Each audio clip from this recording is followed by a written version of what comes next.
네, 경제 현안을 보다 쉽게 풀어보는 경제 읽기 시간입니다. 오늘도 다양한 경제 이슈들 권혁준 경제평론가와 살펴보겠습니다. 안녕하십니까? 안녕하십니까? 네, 안녕하십니까? 자, 저희가 앞서 오늘 뉴스 시작할 때 네. 속보를 쳤어요. 네. 코스피가 3,900선을 사상 처음으로 돌파했다라는 네. 건데 이 정도 어느 정도 좀 예상을 하셨는지도 궁금합니다. 네, 일단 뭐 4,000P를 앞두고 있다 이렇게 그러니까요. 보시면 되겠는데 일단 장 초반에는 빠졌습니다. 예, 장 초반에는 맞아요. 이제 장이 좋지가 않았었거든요. 그러다가 이제는 뭐 장이 안 좋았던 이유는 뭐 뉴욕 주가도 이제 빠졌고요.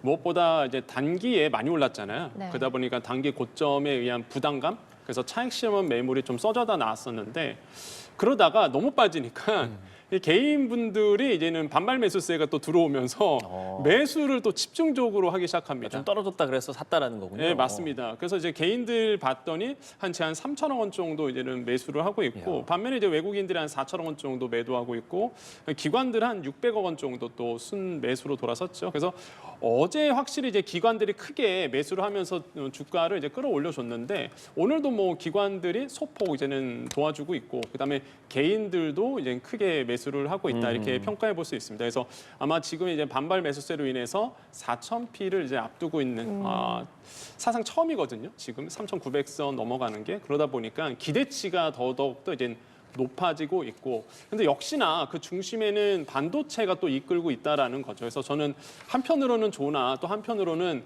이 쏠림 현상이 점점점 시간이 갈수록 벌어지다 보니까 아 이게 이렇게 해도 되나라는 좀 혹시 부담감은 확실히 있다. 왜냐하면 반도체 만약에 지수가 떨어진다 그러면 또 장 또 크게 빠질 수 있거든요. 예. 그렇기 때문에 이런 쏠림 현상은 좀 부담스러운 부분이다라고 말씀을 드립니다. 예, 한편 오늘 한국은행 금통위가 또 기준금리를 동결했습니다. 연 2.5%인데 지금 7월, 8월 이어서 세 번째 연속 동결이에요. 그 네. 이유가 잡히지 않은 집값이라고 볼 수 있을까요? 그렇죠. 이제 두 가지 이유라고 저는 생각을 해보는데요. 예. 이제 첫 번째로 본다면 역시나 환율입니다. 그럼 예상했듯이 이 환율이 이렇게 높은데 과연 금리를 내릴 수 있겠느냐는 거죠. 금리 내리면 환율이 더 올라가기 때문에 그래서 이제는 아마 이제 당연히 시장에서도 동결할 것이다 예상을 했었고 그리고 또 하나의 이유는 역시나 이제 부동산 시장 때문에 그렇습니다. 이창용 한은 총재가 이야기했듯이 금통위원들도 사실 부동산 시장에 대해서 고민 안 할 수가 없거든요. 예. 그래서 지금 부동산 시장이 굉장히 뜨거워졌는데 네. 여기에 기름을 부을 이유는 전혀 없는 거죠. 그래서 이제는 일단 지켜보겠다라는 측면에서 이제는 동결을 했다라고 생각을 해보겠고 저는 올바른 판단이다. 당연히 그랬어야 됐다라고 생각을 해보고 시장에서도 이미 예상을 하고 있었습니다. 그래서 이제는 동결로 이제 갔다라는 거죠. 이런 점들은 뭐 충분히 이해할 수 있는 부분이고 앵커님이 아까 말씀하셨다시피 사실 이게 작년에 10월과 11월 연속으로 이제 내렸었고 올해 들어와서 2월과 5월에서 이제는 각각 한 번씩 금리 인하를 했었단 말이에요. 그래서 지금 보면 세 차례 연속 동결인 거고 제가 봤을 때도 과연 다음 달에 금리를 인하할 수 있을까라고 봤을 때도 제가 봤을 때 환율이 만약에 이대로 계속 움직인다 그러면 다음 달에도 좀 부담스럽지 않을까 이런 생각을 해보겠고요. 그래서 이게. 일단 지금 시장에서는 이미 이 동결에 대한 예상치는 반영된 상태다 이렇게 생각을 해봅니다. 우리 금리에 대한 뭐 전망까지도 잠깐 짚어주셨는데 네. 미국을 생각하지 않을 수는 없어요. 맞습니다. 미국과의 금리 차도 있을 수 있고 미 연준에서 혹시나 FOMC에서 금리를 내릴 가능성도 있다라는 그런 전망도 보도가 되는 상황이기 네. 때문에 그것과 비교했을 때는 좀 어떤 전망을 해볼 수 있을까요? 일단 지금 시장에서는 이제 당연히 미국은 금리를 내릴 거다라고 이제 보고 있습니다. 이유는 두 가지인데요. 일단 트럼프 대통령의 노골적인 금리 인하에 대한 압박. 이런 것들이 이제 중요한 영향이겠고 두 번째는 관세로 인해서 사실 소비 지출 부분에서 조금 안 좋게 나오고 있거든요. 그러니까 이런 부분에서 아마 미국 쪽에서도 그 금리를 한번 인하할 것이다라고 보고 있습니다. 우리 입장에서는 이제 한숨을 좀 돌리게 되는 거죠. 왜냐하면 금리 차가 지금 1.75%포인트 벌어져 있는데 그렇죠. 만약에 미국에서 금리 한번 내려주면 그 폭은 좁혀지는 거거든요. 예. 우리가 지금 차트에 보듯이 1.75%포인트 격차가 있습니다. 점점 더 벌어지면 안 좋겠죠, 당연히. 그래서 일단 미국이 한 번만 내려준다 그러면 1.5%포인트 정도 이제는 좁혀지기 때문에 이런 점에서는 뭐 우리가 금통위원 입장에서도 이번에 동결했던 이유기도 하나라고 전 생각을 해보겠고, 뭐 이번 시장에서는 이미 금리 인하를 미국의 이제는 FOMC에서 금리 인하를 할 것이다라고 지금 반영된 상태라고 이제 보시면 되겠습니다. 그래서 이런 점들은 그나마 이제 환율이 굉장히 높은 상태에서 그나마 조금 한숨 돌릴 수 있는 부분이다라고 저는 생각을 해보겠고요. 예, 그런 점에서 이제는 환율의 추이가 더더욱 이제 또 중요해졌다 이렇게 좀 생각을 해보겠습니다. 그럼 미국이 만약에 금리 내린다면 여전히 우리도 금리를 뭐 안 내릴 것이다. 어떻게 좀 전망을 하시나요? 일단 미국이 금리를 내린다고 이제 가정을 하고요. 예. 우리는 이제 다음 달에 만약에 모르겠습니다. 이제 금리 한번 내릴 수도 있고 이제 동결할 수도 있겠는데 일단 환율 측면에서 본다 그러면 지금 무슨 고환율 상태에서는 뭐 교환율 상태에서 기준을 본다 그러면 일단 미국이 금리를 한번 내려주는 것이 뭐 당연히 좋은 거고요. 우리 예. 상황에서 본다 그러면 환율이 지금 1,430원대에서 계속 왔다 갔다 하기 때문에 굉장히 이제 부담스러운 부분은 분명히 있다라고 생각을 해보겠습니다. 그리고 지금 뭐 아까도 말씀드렸지만 패드워치 그러니까 시카고 선물거래소에서 지금 예상하는 모든 치는 미국의 금리를 이제는 연내 2번 이렇게 생각하고 있거든요. 그러면 이번에 확실히 내리고 12월 달에 한 번 더 내리는 걸로 지금 생각을 하고 있어서 그렇게 된다 그러면 환율에 도움이 될 수 있다. 일단은 달러 가치는 떨어질 수밖에 없기 때문에 그러면은 이제는 우리 환율이 지금 고환율 상태에서 어느 정도 환율 진정세가 보여줄 수 있다라는 이제 측면이 지금 나오고 있습니다. 하지만은 뭐 우리가 문제겠죠. 우리가 이제는 사실상 금리를 내려야 되는 타이밍은 맞거든요. 예. 근데 지금 환율과 부동산 때문에 못 내리고 있는 건데 아시겠지만 지금 경제가 좋지 않습니다. 그럼 이런 상황에서는 금리 내려줘서 이제 유동성을 풀어주는 것이 당연한 이치인데 일단 지금 금통위원들이 얘기하는 걸 본다 그러면 일단 한 번쯤은 지켜보겠다. 왜 그러냐면 일단 관세 문세가 좀 걸리긴 하지만 이 경제에 미치는 영향이 있겠지만은 일단 지금 우리나라에 대한 인플레이션에 대한 압박이 어느 정도 진정세에 있다라고 이제 판단을 한 것 같아요. 그래서 이런 점을 봤을 때도 일단 한번 쉬어가겠다라는 이번에 이제는 발표를 보면서 느껴졌었고 그다음에 주택에 대한 부동산 시장에 대한 대책이 나왔는데 이것도 지켜보겠다. 어떻게 시장에서 소화를 시키는지. 그래서 일단은 뭐 동결한 의미라고 이렇게 생각을 해보겠습니다. 예, 한국은행의 기준 금리를 동결했지만 은행에서는 예적금 금리를 줄줄이 올리고 있습니다. 그 네. 이유는 무엇입니까? 이것도 두 가지 이유가 있어요. 첫 예. 번째로는 이제는 우리 입장에서는 동결이라고 예상을 해놓은 상태거든요. 그러니까 시장에서 그러다 보니까 시장 금리가 평소부터 좀 올라갔습니다. 그러다 보니까 그거를 이제는 예적금 금리가 이제 반영을 하고 있다. 이게 첫 번째 이유고 두 번째로는 4분기잖아요. 그러면은 대부분 아마 예금이나 적금 드시면 보통 이제 1월 달에 많이 드세요. 연초에. 그 4분기 같은 경우는 만기가 돌아오는 또 때거든요. 그러면 만약에 금리를 안 높여주면 그 돈이 또 다른 은행으로 갈 거 아니겠습니까?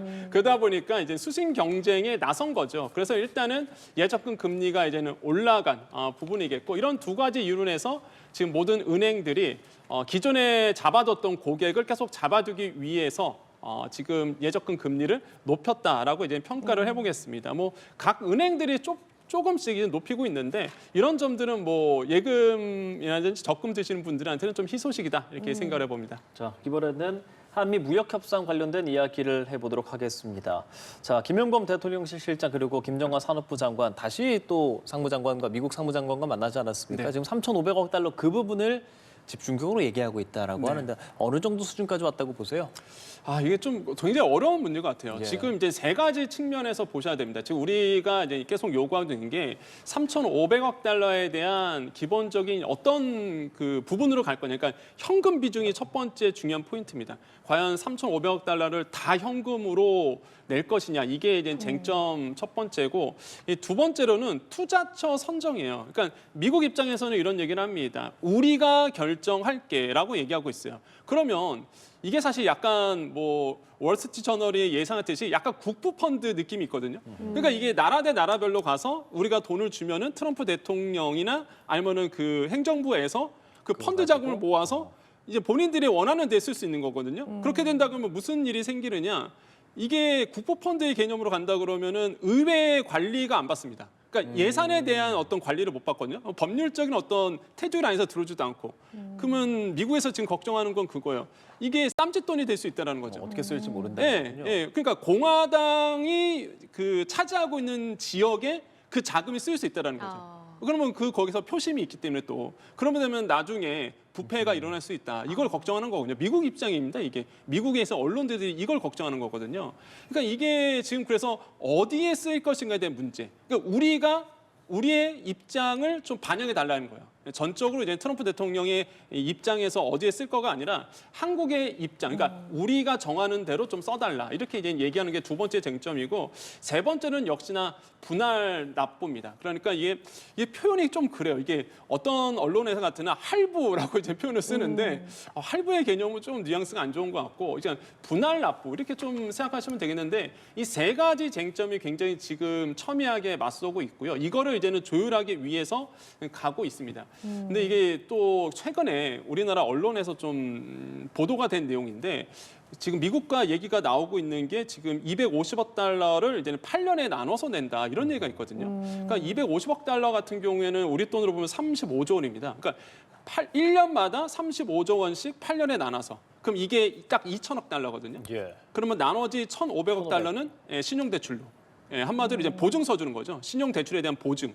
그래서 이제는 상업 보증이라고 보통 얘기하는데 이 신용 보증을 서주겠다는 거죠. 그래서 이런 안이 있다라고 지금 알려져 있는데, 근데 이게 현실화되더라도 부담스럽죠. 우리는 35조 원을 매년 8년마다 무조건 내야 되는 나라 대 나라의 이게 약속이다 보니까 이것마저도 굉장히 좀 부담스럽고 트럼프 대통령이 과연 이거를 받아줄지 이것도 사실 좀 논의를 해봐야 되는 문제인 것 같습니다. 예, 저희는 집값 부동산 관련된 이야기를 좀 해보도록 하겠습니다. 대책 발표하고 딱 일주일 정도 지금 지났습니다. 시장의 분위기 어떻다고 생각하세요? 거래가 멈췄죠. 일단 뭐 당연히 예상된 부분입니다. 일단 서울시역과 이제 경기 12곳 같은 경우가 토호제를 묶었기 때문에 갭 투자 자체가 이제 불가능해졌잖아요. 2년 실거주 때문에. 그러다 보니까 갭 투자가 불가능하다 보니까 지방에서 이제 서울로 이제 투자하신 분들이 딱 끊겼습니다. 그러다 보니까 거래량이 확 줄었는데 거의 서울 아파트 매매 거래량이 10분의 1로 이제 줄었다 이런 통계가 나오고 있습니다. 이게 10일과 15일에 2,100건 정도 됐었거든요. 거래량이. 그러다가 16일과 20일 사이에는 235건으로 줄어들면서 거래량 자체가 크게 줄었다라고 보시면 되겠고 특히 이 거래량이 크게 준 쪽이 영등포구, 구로구, 노원입니다. 여기가요 거의 99% 줄었어요. 근데 딱 특징이 뭐냐 그러면 약간 이게 중저가 아파트들이 많은 곳입니다. 그러니까 실수요자들이 많이 움직일 수 있는 곳이거든요. 예. 근데 여기가 줄었다는 얘기는 실수요자들마저도 사실 움직이지 못한다라는 얘기예요. 그러다 보니까 지금 시장에서는 다주택자라든지 아니면은 고액 주택을 잡으려고 내놨던 건데 오히려 이건 실수요자분들도 지금 굉장히 좀 어려워지고 있다. 이런 얘기가 그래서 시장에서 흘러나오고 있습니다. 예, 그래서 지금 이렇게 매매가 좀 어려워지면서 경매 시장에 눈이 돌리고 있다라고 네. 하는데 경매는 그러면은 토지 허가 제도에 적용이 되는 게 아닌가요? 네, 맞습니다. 이게 경매는요, 토지에서 예외입니다. 그러다 보니까 내가 만약에 고가 아파트를 사고 싶은데 일단은 일반 거래로는 안 되잖아요. 그러다 보니까 이제 경매 시장을 녹화하시는 분들이 굉장히 많아졌고 실제 낙찰가율을 좀 봤습니다. 이거 낙찰가를 봤더니 이게 뭐냐 그러면 감정가 대비해서 낙찰가의 비율이에요. 예를 들어서 감정가가 10억 원이다. 근데 낙찰이 8억 원이 됐다. 그럼 낙찰가율은 80%가 되는 거죠. 그런데 지금요. 이 토호제 그러니까 규제가 들어온 다음에 서울 아파트의 낙찰가율이 100.1%입니다. 이게 무슨 얘기냐? 감정가보다 지금 낙찰이 더 높은 가격에서 낙찰이 되고 있다는 얘기예요. 그 뜻은 뭡니까? 인기가 많아지고 있다는 거죠. 경기도는요, 101.9%까지 올랐습니다. 경기 지역의 아파트, 실제적으로 감정가보다 이게 돈을 더 내면서 매수를 하고 싶어 하시는 분들이 더 많아졌다는 얘기거든요. 그러니까 지금 그만큼 경매 시장이 다시 한번 뜨거워지고 있다는 거고 그러한 이유는 역시나 규제를 피해서 부동산을 매수하려는 분들이 여기에 이제는 쏠리고 있다라는 거죠. 이게 비교치를 드리면요. 경기도는요. 지난달 같은 경우는 낙찰가율이 86%밖에 되지 않았습니다. 감정가보다 훨씬 밑에서 가격을 써냈거든요. 지금은 감정가보다 더 높은 가격으로 써내신 분들이 많아졌다. 그렇기 때문에 지금 이런 경매 시장으로 돈이 또 몰리고 있는. 근데 이게 안타까운 게 과거 부동산 시장 그 문재인 정부 때 딱 이런 현상이 그대로 있었거든요. 그러니까 재탕될 수 있다 이런 우려감이 지금 딱 나오고 있다. 그래서 좀 안타까운 부분이다 생각을 해봅니다. 예, 일단 어느 정도 정책들은 나왔고 여기서 이제 공급 정책 같은 것들도 조금씩은 더해지면서 결과적으로는 집값을 잡으려고 정부 차원에서 노력을 할 겁니다. 어떤 식으로 좀 흘러가야 된다고 보시는지요?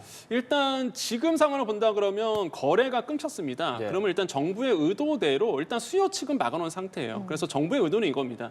일단 시간 벌기거든요. 일단 수요 측 막아놓고 공급을 그 사이에 계속적으로 이제는 하겠다라는 측면이 이제 정부의 보관인데 일단 1차적인 목표는 한 것 같아요. 일단 수요 자체가 완전히 막아놨습니다. 그래서 네. 공급 대책이 계속적으로 나와주고 있는 상황인데 현실성 있는 이제 공급 대책, 실제적으로 분양이 보여지는 그러니까 분양가가 시장에 낮아지고 무엇보다 실제 핵심 지역, 직주 근접에서 핵심 지역에 이제 분양이 이루어지는 이러한 어떤 현상도 나와줘야 되겠고요. 또 하나를 보시는 게 지금 초미의 관심사가 보유세 부분입니다. 예. 과연 이 보유세를 건드릴 것인가 말 것인가. 결국에는 공정시장 가액 비율이라고 해서 공시가 곱하기 공정시장 가액 비율. 그런 다음에 과표가 나오는 거거든요.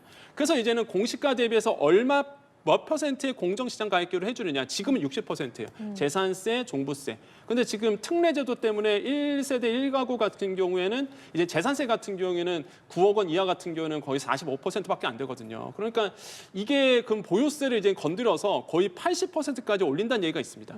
그래서 이제는 이 부동산 시장에 대해서 어느 정도 그 이제 매물이 나올 수 있도록. 왜냐하면 보유세 건드리면 못 버티시는 분들은 매도할 수밖에 없어요. 일단 다주택자 같은 경우는. 그러다 보니까 이런 측에서 아마 보유세를 과연 건들 수도 있다라고 나오는데 지방선거가 걸려있다 보니까 이것도 좀 힘들지 않을까. 그래서 의견이 맞붙고 있죠. 그래서 이런 시장, 굉장히 좀 혼란한 시장이고 아마 시간이 갈수록 어느 정도 안정될 가능성은 있어 보입니다. 예, 알겠습니다. 오늘 부동산 전망까지 짚어봤습니다. 권혁중 경제평론가였습니다. 말씀 고맙습니다. 고맙습니다. 네, 감사합니다.